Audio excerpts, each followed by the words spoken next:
Le changement de la loi. Et mes frères et sœurs me parlent d'un homme qui s'appelait Seth. Nous connaissons l'histoire.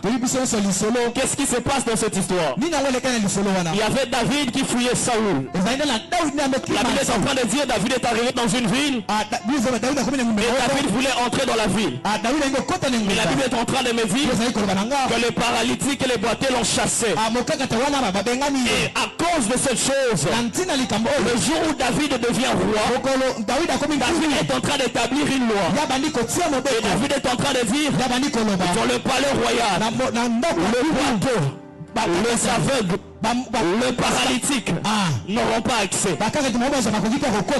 Mais il s'est avéré que un jour David se souvient de l'alliance qu'il a fait avec Jonathan. Et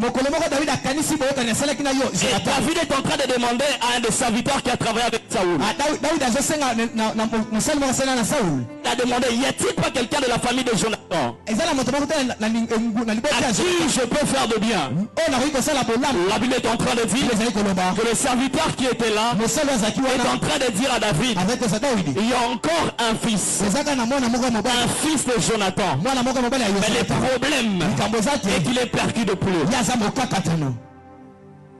C'est un paralytique. Il a connu un accident pendant qu'il était bébé. Il n'a plus ses pieds. Le serviteur pensait que quand je dirais ça à David, à cause de la loi que lui-même il a instituée, et David ne pourra pas faire grâce.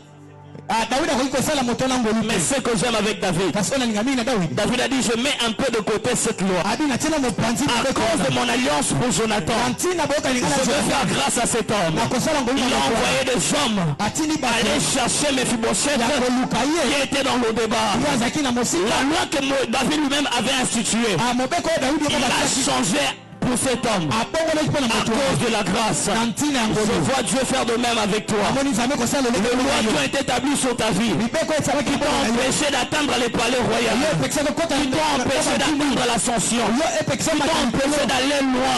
Je te déclare que cette grâce qui a localisé Mephibosheth, qu'elle te localise à partir de ce soir, et que tu aies accès à des endroits où autrefois tu n'avais pas accès. Que je l'accorde à ceux qui me disent Amen. Amen. Rafa Suzekante.